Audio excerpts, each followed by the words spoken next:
What is going on, Sabres fans, and welcome to another episode of the Sabres Spotlight podcast, where we shine a light on all things Sabres hockey. Welcome back. It's been a long time since we've been back on the show here, about a month. And tonight we're going to do a solo show. As you'll see, it's just myself here tonight. Ryan is getting a little R&R in, hoping to be back with us next week there. But I know he's down in the dumps a little bit with our Sabres hockey team, as well as most of us. But I did want to kind of hop on here and go through some of the agony with everybody here together that we've been experiencing. The last time we talked, we were, I believe, about it was a month ago, so we were about halfway through the eventual 13 game losing streak. Little did we know at that time how bad it was actually going to get, and how much more upset we were all going to be that seemingly another season of Sabres hockey is going to the wayside here, with very little of a pulse going through the organization. But we'll get in that in a minute here. Nonetheless, I am glad to be back on the podcast here, and sorry about the wait there. We do like to stick to weekly or at least bi-weekly episodes, but things get busy around the holidays, so that's kind of what happened. New Year's and Christmas, and I got a couple little ones. Ryan has his new little one there, so just things get a little crazy, but hoping to get back to a little bit more of a regular scheduled program. And I do want to shout out the listeners, because the last episode that we did was actually our highest viewed episode ever, which is really cool. And I think it kind of speaks to how great the Sabrehood and the Sabres fans are. That of course, when things aren't going good, that's maybe also good for content, as when things are going really good.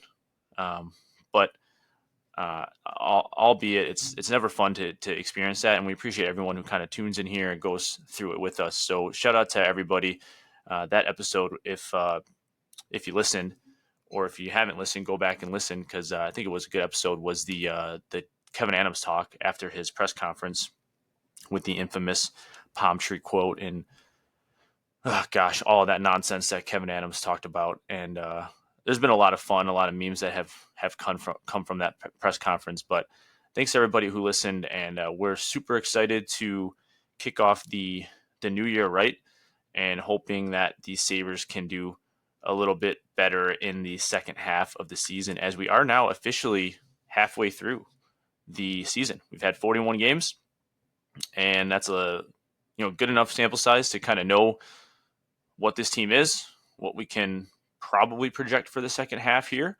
Even though we all want things to be better, we'll see what happens. There's a lot of time, and not that I'm saying we're going to make the playoffs. I think that's a foregone conclusion, but there is a lot of time to make changes and see what can happen here to close out the season. Hopefully, have some fun. But we're excited to be back, and very hopeful for a strong 2025 here for the podcast here, and for a bunch of the listeners. So thanks to everyone who tunes in, and hopefully we have a good episode tonight, hearing me ramble on a little bit about what we've all been going through here for the last 4 weeks or so. But nonetheless, I think we will get into it. So on today's show, what we're going to do, just to kind of put the order in here for everybody. So my plan is to start with a reaction to the losing streak, not getting very in depth with any of these games, but just kind of some overarching thoughts that I have about the 13 game streak. And then after that, we'll go into some of the games that have been played here more recently that I want to reflect on, since the Sabres have started doing a little bit better and putting a little bit more of a better product on the ice there. We'll recap where things stand. And then I have some Sabres resolutions here for the new year before we wrap things up, and then do our usual look ahead. So we'll start with the losing streak. It started on November 26th. I believe that was the date. It was the day before my birthday. Oh, it was the 27th. So the Sabres played again. No, sorry, it was the 26th. Yeah. So the Sabres played on Tuesday, November 26th, against the Minnesota Wild. That's a game that I attended, as my birthday was the following day, and they lost 1-0. And little did I know then that was going to be the game that kind of started all of this. I don't even think they really played that bad that game. They just couldn't muster any offense, and Minnesota got the one goal there, but that kind of started it all. You follow that up with a 4-3 overtime loss to Vancouver. I remember this game. They get a couple of late goals as they were down 3-1. Those late goals kind of came in like the third period with like 8 minutes left, I want to say. So they do tie it up, manage to get a point, but ultimately take the loss to Vancouver in overtime. The next game was a killer, a 3-0 loss at the New York Islanders. I mean, come on. You got to be kidding me. Like, watching a New York Islanders hockey game is already punishment enough. And then when you go down 3-0 or when you lose 3-0, it's just even worse. Getting shut out to the Islanders is just brutal. Yeah, that's a team where, if you go down early, you're probably not coming back because they just parked the bus and the Sabres couldn't find a way.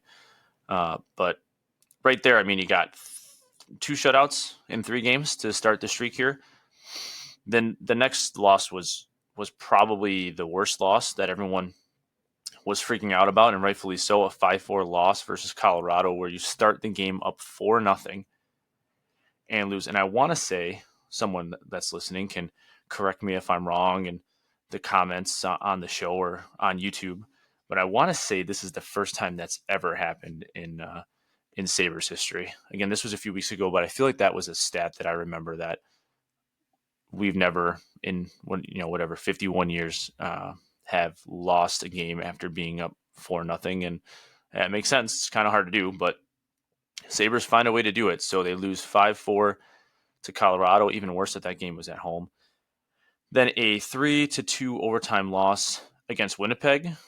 This was Tyson Kozak's first game, which I think is worth a mention because he only played a few games, but he looked good. I like what he brought, and I don't know if what's going to happen with the roster shifting going forward, if changes are going to be made. But Kozak, I thought, was good. He brought some juice to the lineup. He was hitting. He wasn't afraid to kind of stir the pot. He scored a couple goals. Well, at least I say a couple. At least one that counted, and then one that got taken away from him. I mean, the kid scores his first NHL goal, I believe, in this game, and it was this game because we actually would have won if that goal counted. I remember, and they got it taken back or called back from goaltender interference, which was an absolute brutal call. And you take away the kid's first NHL goal, like that's just brutal, man. That's just brutal. But I wanted to shout him out because again, he was only up here for a few games, but I thought he played good, and sending him down I thought was a little bit unfair. But the Sabres are going to do Sabres things, so that's where we're at. We got a 5-2 loss to the Utah Hockey Club. Pretty uncompetitive game there. A 6-5 shootout loss to Detroit. A 3-2 loss to the Rangers. 4-2 loss at Washington. 5-3 loss at Toronto. This was the one and only game during this stretch of hockey that Devin Levi started. And he let in a couple bad goals, but ultimately didn't play bad. Stopped 36 of 40 shots for a 900 save percentage.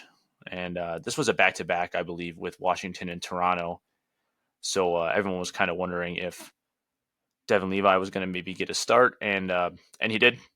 And it's kind of like every other Levi start, makes some good saves and maybe lets in some stinkers, just a little bit inconsistent. But he has been playing well in Rochester, so it seems like it's probably the best place for him, at least at the current time. We have a 6-1 loss versus Montreal, and this was after the big Terry Pegula pep talk. So Terry Pegula flies to meet the team in Montreal and gives them their pep talk, which is basically just him saying, yeah, nothing's going to change. We believe in everyone in this room, and we've lost like 10 games in a row, but everyone's doing fantastic, and absolutely nothing is going to change. And obviously the boys got rejuvenated from that because they go out and get shellacked 6-1. I mean, come on. That's just a joke. That's just an absolute joke. And then to go out and do that. And then, of course, nothing changes. But what do you expect? 6-3 loss to Toronto, and then a 3-1 loss at Boston. So that kind of encompasses the whole losing streak there, some frustrating time for Sabres fans. You go pretty much a whole calendar month without a single win. And some notes on this losing streak here. The Sabres are outscored 54-28 during this 13 game span.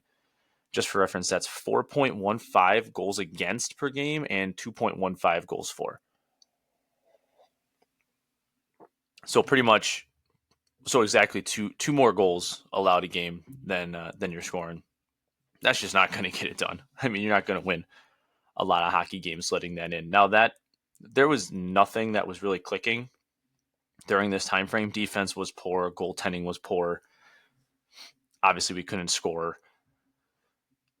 So it's a trifecta of bad things there that just kind of was the perfect storm for all this to happen. But the Sabres managed to score first in 7 of 13 games during this streak. So over half of these games they scored first. I want to say there was 3 or 4 games where they actually had a 2-goal lead or more at some point during those games and still managed to lose. So something that kind of plagued the Sabres last year was getting off to slow starts and not scoring and not being able to overcome the poor starts.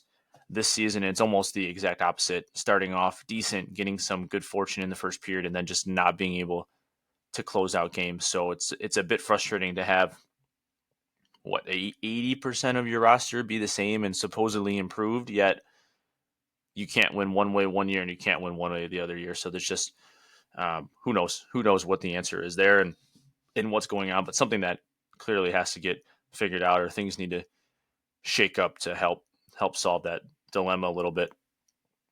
I do want to mention that Dahlin was out from December 4th to December 19th. So he missed 7 games during this stretch, games at Winnipeg, Utah, Detroit, New York, Rangers, Washington, Toronto, and Montreal. So he was out for about half of the games that were here. And that makes a big difference. I mean, it's no surprise that the team is way different and way better when Rasmus Dahlin is in. I mean, the defensive pairs when just one guy is out, man, it's ugly. I mean, you got Byram to rely on, and Power's kind of a polarizing figure across Saberland, and the Sabrehood right now. But if you listen to this show, you know that we're Owen Power fans. But besides them two, you have no consistent. Well, I mean, Power hasn't been consistent either. We just like him here, but you had no consistent D play throughout that time, with the exception of maybe Byram and Connor Clifton. I mean, I'll give a little shout out to Connor Clifton. Like, he has his share of mess ups, but he's been serviceable this year as a third pair defenseman. But Samuelson, Bryson has good games, has bad games. He's kind of just an overall wash, but mostly just kind of ineffective. So when Dahlin's not in there, it really messes with things for these D pairs. So 7 games there, not an excuse, certainly not an excuse. Should be able to figure that out. But if you've been patient enough to stick with the Sabres, the last handful of games you notice are a lot better with Dahlin in there. Goaltending throughout this stretch, UPL starts 9 games: Minnesota, Vancouver, Colorado, Winnipeg, Utah, New York Rangers, Washington, Montreal, and Toronto, the home game against the Toronto Maple Leafs. And he stops 210 shots on 243 opportunities. So that's only an .864 save percentage. Not strong play from UPL. Again, defense in front of these goaltenders isn't great. So you're combining poor goaltending with bad defending and high danger chances allowed and things like that. So it's, again, not a great combination, but UPL got the contract. You want him to certainly play better than he's been playing, especially through this stretch of time. And he's been a little bit better, but how often is that going to continue? You got this guy, you gave this guy a 5-year deal. Kind of did the same thing last year where it starts slow and then he plays good after January. It's like, well, it's too late by then. So same kind of story this year, but nonetheless, he gets pulled against Montreal after 2 periods. Reimer comes in relief, gets pulled versus Toronto after allowing 4 goals on 13 shots. And again, that was a home game at Toronto, so who knows if he was in his head about how many Toronto fans are there. He's got to strengthen up a little bit between the ears there. I think he gets a little fragile when Levi's here, when things aren't going well, and that's something that has to kind of sharpen up, and I think can. I don't want to be too hard on the guy, but he's got to be better. He's got to be better. You wanted the contract, you got it. You got to go do it. Reimer starts 3 games against the Islanders, Detroit, and Boston. Stopped 73 of 83 for an 8.79 save percentage. Reimer's Reimer. He's a fine backup, but you know when you're going to be playing him, you're probably going to have to score at least 3 or 4 goals to get that win. And obviously we go over 3 during the stretch. And he came in relief in those couple games. So Reimer gets some work during the stretch. And then Levi, of course, starts that one game, the away game in Toronto. So that kind of sums up the losing streak here. Again, about a month worth of just awful hockey from the Sabres. The vibes right now around the team. Well, I don't know the team. I guess just for fans in general are at an all-time low, and it's tough to see. It's frustrating. Fans, content creators are just looking for a pulse, and the fact that nothing is happening, and you see these guys being claimed off waivers in the last couple of weeks, guys that seemingly like could potentially make a difference in Buffalo or just be like a, hey, let's kind of try and see type of thing. Just nothing happening. I don't know if at this point it's like take your pick who to blame. The players share some of it. The owner certainly shares some of it. The GM. It's just kind of a mess right now, and it's frustrating because the fans of Sabrehood deserve better, and you would think the roster right now deserves better. Add coaching to that list. Coaching deserves some blame for this as well. So it's just been a big mess, and you're seeing it in national media. Just you listen to other shows, and the Sabres are just being poked at and made fun of again as kind of an unserious organization. And you can't blame anybody. I mean, you listen to them, and I agree. We all know it. And this losing streak was tough. What's going to be difficult now this year is that almost like last year when they did the same exact thing, get off to a slow start, it makes for a very long season because any loss just digs you further in the hole, and any win just seemingly doesn't feel great because you're already out of it. So it's just a tough spot for the team, for the fans. It's going to make what seems like a season of just kind of waiting for it to be over. As much as we don't want to say that, we're going to have fun on the show, over the next 4 months until it comes to a close, and try and still be positive and whatnot, and enjoy the hockey team that we have, because we're all hockey fans here in Buffalo. But it's going to be tough because the losses are going to feel brutal, and the wins aren't going to feel super significant at all, just like last year. And that's a tough spot to be, for sure. I think we'll move on from that and get into some of the more recent results that we've had. So the Boston game was better. The last game of the losing streak, the 13th game, seemed like the legs kind of came back, some better defense, and that was a game where you left it just thinking like they got to be close. And that following game in Chicago, the Sabres win 6-2. Again, in Chicago, they are brutal.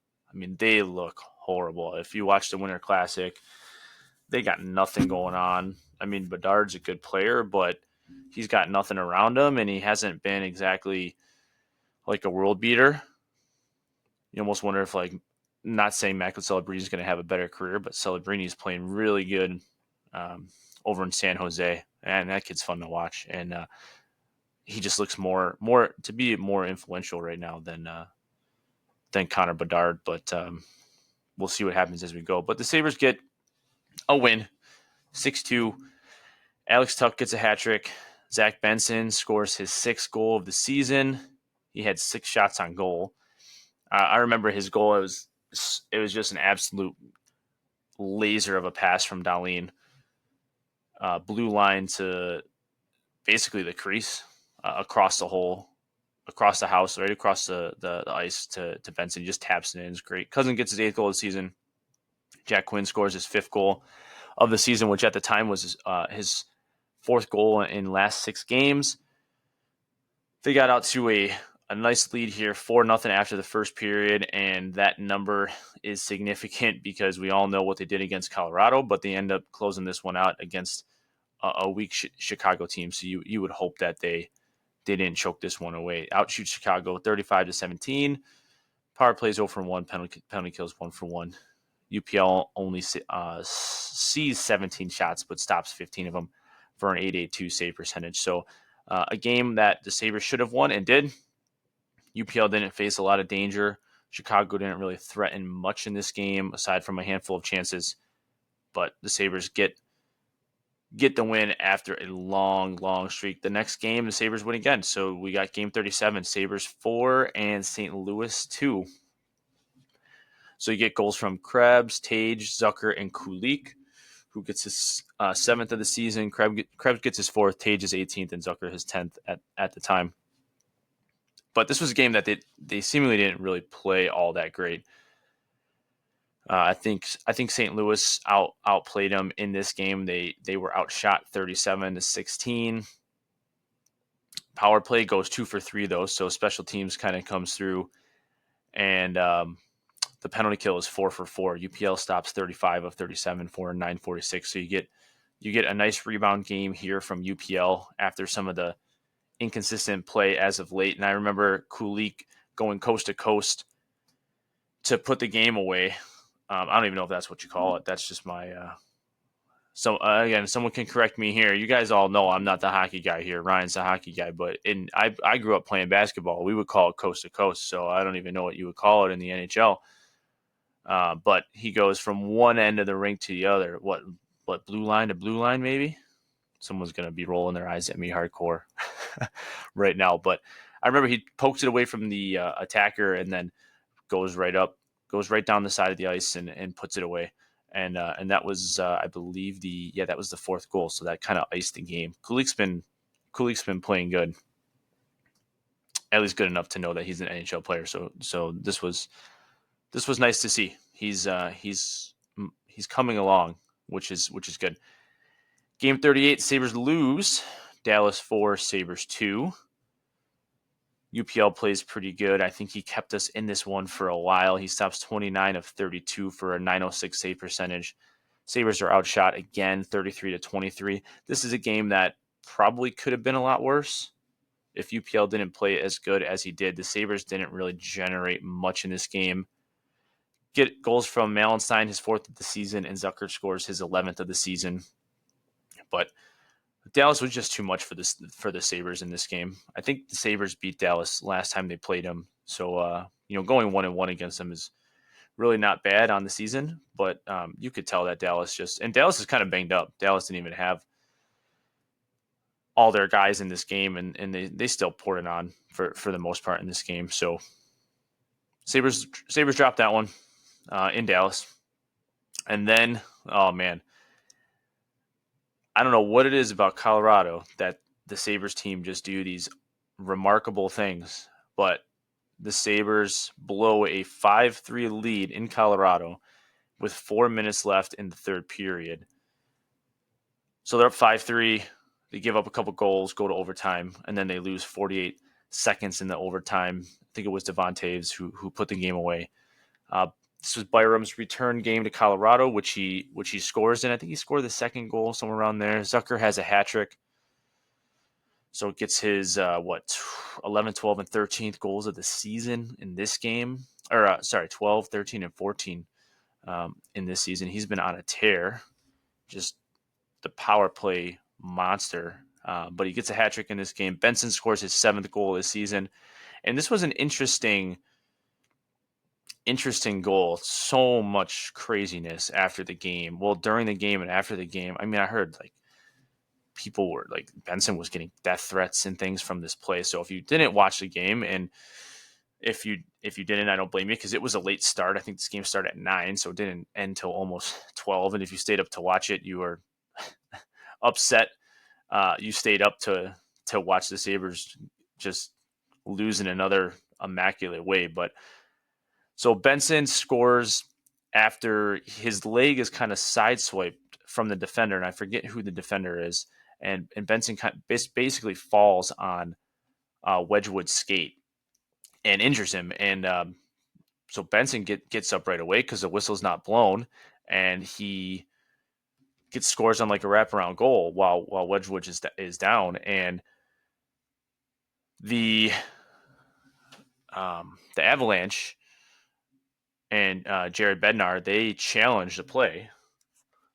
And it's interesting because when you watch it, it looks like a play that like shouldn't count just because the goalie's down and there's probably 3 seconds that go by before the goal. But then if you're like looking at it, you realize that Benson didn't really initiate the contact. It was completely incidental, and they let play go on. And whatever, Colorado fans were freaking out.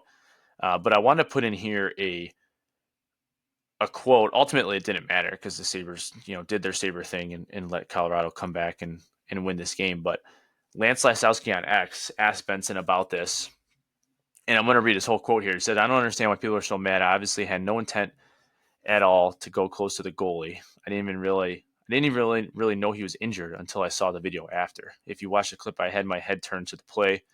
I only saw there was an open net on the wrap and went for it. I didn't realize until after that he was injured. I obviously had no intent to hurt him at all." Like, yeah, come on. Like, it's just ridiculous, all the stuff that you're seeing out there. Like, we know Benson's kind of a little goblin, like we call him on this show here, and he's almost like a mini Jeff Skinner, at least attitude-wise. He's going to get in your head, and he's just a little guy, but there was no intent on this play, and it's not his fault that they allowed the goal. And I think they should have, honestly. But I'd be interested to see what people think. If you have any thoughts on this play specifically, let me know. Again, if you're watching on Spotify, you can comment directly on the show, or if you're of course watching on YouTube, you can comment on the show as well. So let me know what you guys thought about this play. And we thought it was fine, but we're also Sabres fans, so we're a little biased there. Game 40, which I'll admit I didn't watch much of this game. Vegas 3, Sabres 1. Eichel has an assist and a goal to beat us. Yay. Like, whatever. Jack's having a great year, though. He's got, 50. I think he's got, 52, 53 points in, 39 games. So he's on pace to beat his season point record, which I believe was with the Sabres still. Yeah, he's having a good season. Heck of a player. But yeah, they beat us 3-1. Another game where we don't muster much on offense. If you look at the box score at the end of the game, you'll see we had 24 shots on goal. But I want to say through 2 periods, we only had 10. And that we got some in the third period. I actually played a decent third period in that game. But again, just no real high danger chances. Vegas knew what they were doing once they were up on us. And Eichel influenced a lot of the game there. So 3-1, we dropped that game. And then game 41, which was just yesterday, Sabres win 4-3 against Washington in overtime.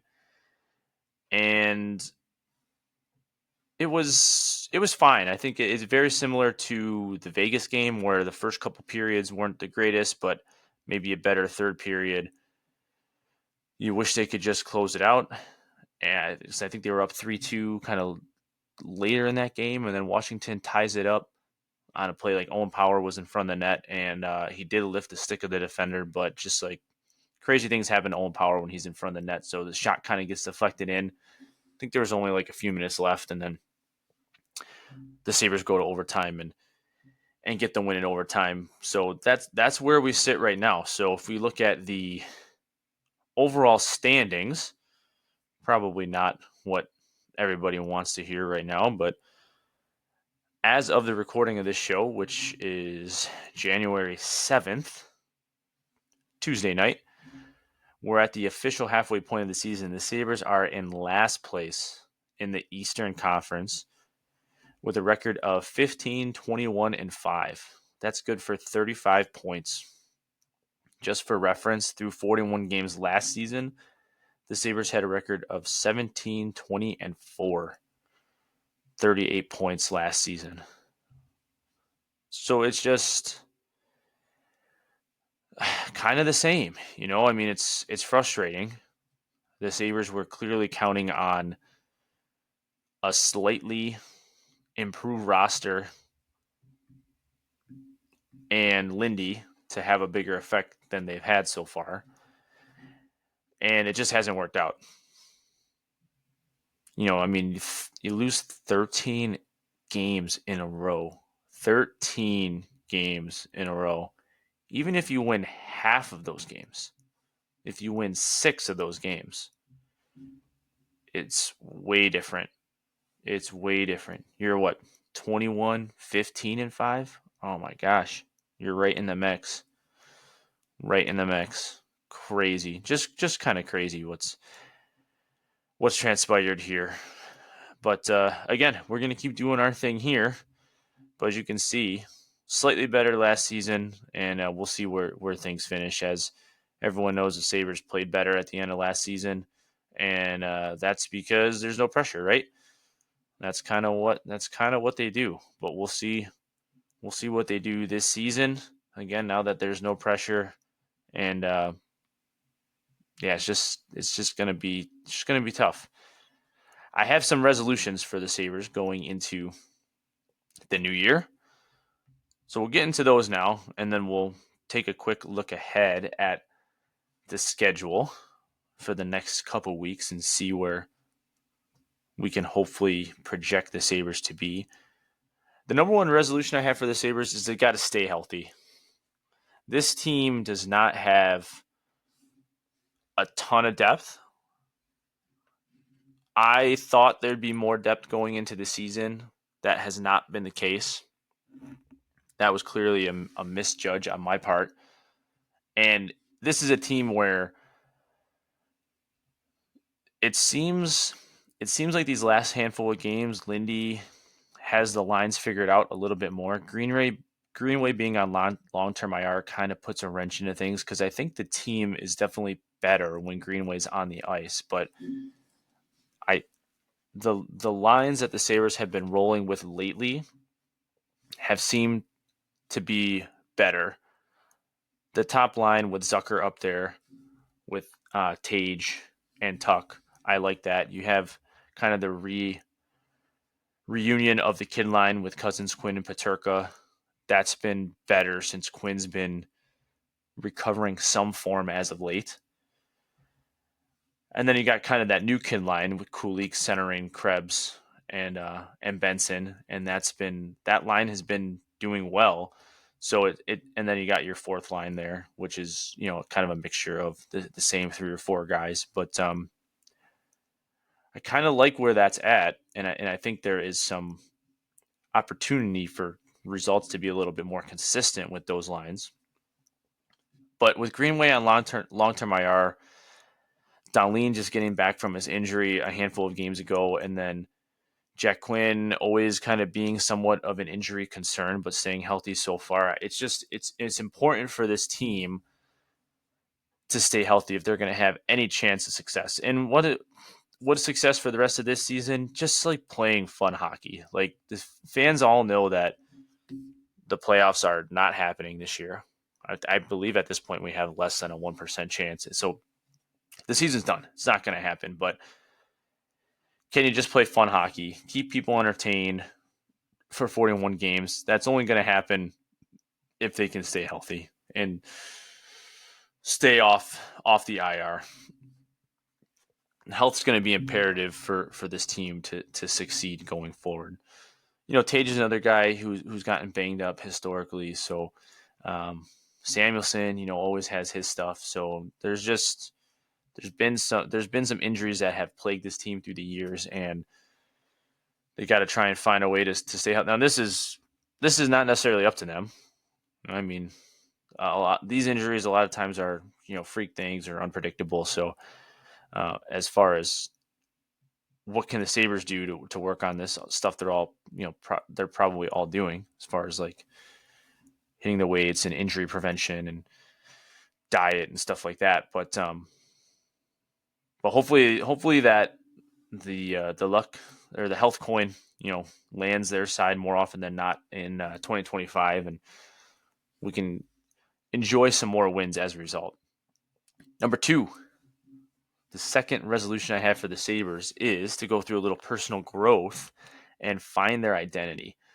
The Sabres last season under Donnie Meatballs, they had a similar start, as I was saying earlier, and they also had this kind of identity crisis where they started the season and it was, all right, we're gonna play playoff hockey. We're gonna be more responsible defensively, and it didn't work out. So what did they do? Halfway into the season, they switched that identity, tried to return to a little bit more of the running gun type offense, and driving offense through the neutral zone and breakouts and things, and it was better. It was definitely better, but it still didn't. It still only gets you so far, especially when you start slow. So it kind of seems that coaching has an idea of how they want to play, but they don't have the guys that match that system, or they don't have the talent to do that. So it doesn't work out. This season with Lindy, they've wanted to play this quicker pace game, quick transitions from the puck, quick substitutions, keeping guys fresh, dump and chase style hockey. The problem is that it doesn't work. It's not working with this team right now. Their puck retrievals are some of the lowest in the league, and so if you're going to play that type of game, you need to have the personnel that can do that, and the Sabres just don't. The problem with this is a lack of defensive depth to play responsible defensive hockey for 60 minutes a game. And then to compound onto that, you cannot retrieve the puck successfully, and it's disjointed. The difficulty with trying to maybe switch this season is that they have a lack of play driving centermen. Cousins is struggling. He does not drive offense whatsoever. Kulik, I believe, is probably the second best center on this team, and he does drive offense somewhat, but he's a rookie. How much can you expect from him for the rest of the season, and especially as the games become, well, not anymore, but would have become more meaningful, right? So that leaves you with your top line and then Kulik, and it's like what are you doing there? There's not enough play driving centermen or just forwards in general on this team to switch to a more of a rush offense, connected passes through the neutral zone. It's just not there. So I'm kind of torn on what they should actually do. That's not my job, that's their job, but they have to find that identity, and they have to stick with it. Is it going to be what you're continuing to do? You see the results that's gotten you, or are you going to try and find a different way to get things done, and maybe use some of the assets of your team a little bit better? Set your players up for success when you have a roster that's maybe not as good as you thought, or doesn't have the talent that some of these top teams have. Well, what are you going to do to try and maximize the skill sets that your players do have? So that's what they need to figure out. At this point, the season's over, so just do what's most fun.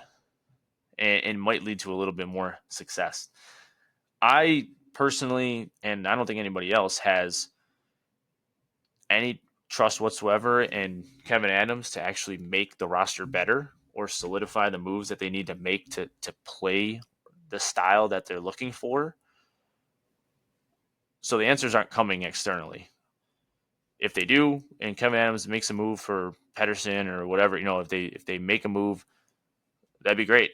We would welcome that here on Sabres Spotlight, but I don't trust Kevin Adams to necessarily go out and fix this. So they're gonna have to try and fix this within and do some self reflection in the new year. The third resolution here is to get the power play in shape. Start doing some workouts in this power play. It's been better as of late over the last 8 games. So this is going back to the Boston game where things started to look a little bit better. The power play is actually 8 for 19 over that 8-game stretch, which is 42%. With the absolutely poor start to the season, what was it, like 0 for 19 on the power play, and then kind of the middling performance afterwards. This last hot stretch has bumped things up a little bit, but the Sabres are still 2.7% below league average as far as the power play is concerned. It's looking a little bit more optimistic as of late. There's been better movement. Tage has been finding his shot a lot more. Zucker's really kind of cemented himself on the power play, and it seems like he's scoring a power play goal every game. So starting to see some of his influence on the power play. So I don't know what they're doing coaching wise, but if Seth Appert is growing and learning, which, listen, the coaches are going to do that as well, not necessarily Lindy. People are lifelong learners, I guess. So Lindy's still learning, and he's got to try and figure this out with the team that he has. But Seth Appert, this is his first time in the big leagues, and so he's learning as well. And so, I'm open to. I'm not. Ryan's a little bit harder on Seth Appert than I am, and if you've been listening to the show, you'll know that. I'm still hopeful that Appert can kind of get this power play figured out. Historically, as Ryan's kind of mentioned on the show here, even in Rochester, his power plays haven't been great. So it could just be what it is, and this could just be that stretch of hot play that kind of all teams inevitably go through, a couple times throughout the season. Maybe that's all this is, or some better shooting. But I'm encouraged that the goals we're scoring on the power play are not just Tage bombs. I think there was one in the last game against Washington, kind of his usual goal from the slot there on the power play. But for the most part, these power play goals have been because of good puck movement and good play. There's still issues with getting set up, but when we finally get set up, the actual structure and movement within the power play looks better. So I'm encouraged by that. I also love that Zach Benson's getting a little bit more play on the power play. Seems like Peterka's getting less. Those are changes that we were calling for on Sabres Spotlight here as well. So get this power play in shape in 2025. Figure out your personnel that works. Get him in there. Obviously, Dahlin being back helps the power play a ton. He makes all the difference. There's been a couple games lately where some of the stuff he does on the ice are just like, dude, this guy's insane. Like, he has the puck on a string, and he's playing good. And last resolution here is the Sabres got to trim the fat. And by this, I just mean if someone is not part of the future, they got to move on. Like, this is where Kevin Adams has to show a pulse, because, oh man, I can't even say this, but I'd love to say that after this season, if it just keeps going the way it's going, you would think any reasonable owner would move on from the GM. I don't actually think I can say that for certainty, but if there is any possibility of that, this is the time that Kevin Adams has to do it. If someone is not part of the future, they have to move on from them. I think the most realistic candidates for this, obviously Yoki Haru. Jordan Greenway is another guy. It's going to be an unrestricted free agent. So if you're going to extend him, I don't know what's going on right now. I think he has like a mid body injury. We'll have to look that up. Maybe get back to everybody on the next show or whatever. Google it. But Greenway is going to be missing some extended time. If that's someone you can get some value for, that's fine. I think they like him, and I think they probably want him to stay. I think I'm fine with that if they wanted to give him a deal kind of similar to like what they are doing now. I want to say he makes $3 million. Like I'm kind of cool with that for like another couple years. I do like him as a player, as a penalty killer. I think he's fine. But again, if you don't think he's part of the answer going forward, move on. Get something for him. NAK is a UFA. Samuelson he's 24 years old, so he's young. He's got a digestible contract. He's somewhat of a liability, at least here, but somebody that people would be interested in because of his age and contract. That's someone you could move. Guys you haven't extended yet, Jack Quinn, JJ Peterka. Those are guys that scare me from wanting to move on because I think it's interesting because JJ started the season off so hot. And then as of late, Jack Quinn, he still has his share of dumb plays and turnovers and things, and he's clearly not 100% like we've seen Jack Quinn be. But Quinn has been, in my opinion at least, better than JJ over these last couple games. Now JJ did have a better game in the very last game against Washington, but he's been cold for a while. And if the thing with JJ is like he's gonna be paid to be a goal scorer, and if he's not scoring goals, he's not really giving you much else. Like he's not great on special teams. He's not like a great defender. So it's like if he's not putting the puck in the back of the net, which he does in streaks, he's not providing you much value. So like I don't know. I'm kind of I'm a little bit more lukewarm on the idea of an extension for Peterka. If it happens, it happens. But at this point in time, I don't think that's something. I mean, you got to make a decision because his contract's going to be up. I think him and Quinn are both RFAs. So it gives you a little bit more control as a team, of course. But what are you going to do there? Again, if these guys, if it's someone that you're identifying, you can move on from and you can get something for, trade them. I would not be. I like JJ and Quinn, probably great guys, but as a GM, you have to make moves and you have to make smart moves and you have to be able to make bold moves. And if these guys aren't part of the future, then trade them. Just trade them. And the last one I'll mention here is Alex Tuch. Alex Tuch is under contract for another couple years, but that's certainly a player that would be appealing to many teams. He's got a digestible number. Is that too bold of a move because he's someone that the fans like? I don't know. But if the Sabres traded Alex Tuch tomorrow, I would be completely fine with it. I'd wish him nothing but the best. But all this to say that you need to make this roster better right now. And if you're not going to be extending guys, you need to go out and get the players that you need to play the type of hockey that you want to play. So we'll see what they do. A lot of these kind of go hand in hand. That's what I came up with. And if you guys have any, as always, like I mentioned earlier in the show, let me know. Comment on this video, comment on the show. Let us know on Twitter.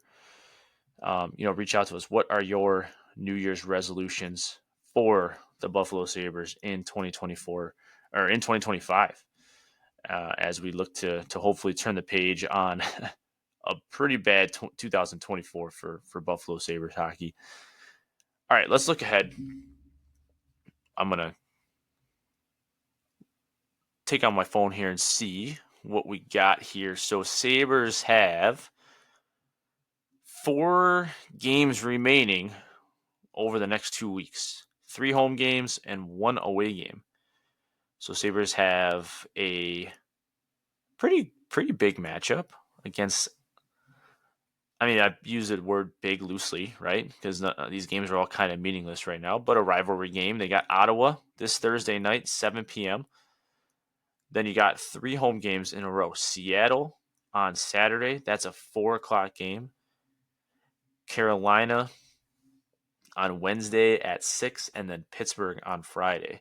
So you got a stretch of 4 games here with some winnable hockey games. I'm not gonna do any predictions here.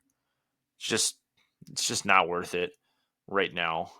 Hopefully the Sabres can work their way towards a little bit more relevance here, or just at least playing good hockey, and we could do some of that as we go. But again, those aren't awful matchups where you're overpowered. So hopefully you can do something good. That following week, they got a 4-game road streak heading out west. The third week, 4th week in January there, and then back home for a couple games to close out January. So that's kind of what the Sabres are looking at here to close out the first month of 2025. So it'll be interesting. Got a little winnable stretch of 4 games here. Then you got some Sabres after dark, and then a couple games back at home to end the month here. So we'll be back next week. Hopefully, we'll see where we're at. Again, we're hoping to get back on a little bit more of a regularly scheduled program here now that some of the chaos from Christmas and New Year's has settled down. And again, we just want to say thanks to everybody who listens to the show. We're appreciative of everybody who tunes in. And we're just a couple of guys who chat once a week on the Sabres and have fun doing it. And everybody who listens, we appreciate all of you. We're looking forward to 2025, and I know Ryan will be looking forward to getting back here to get back to our usual nonsense. Hopefully next week. And with that, we will end today's show. Again, if you don't follow us on our socials, check out our Twitter. All this stuff is linked in the show notes below. If you have questions for the show, things you want us to reflect on or talk about on the show, let us know. You can email the show. That's also included in the show notes below. And that's going to be it. So, as always, stay safe in the Sabrehood, and we will see you in the next episode. Later.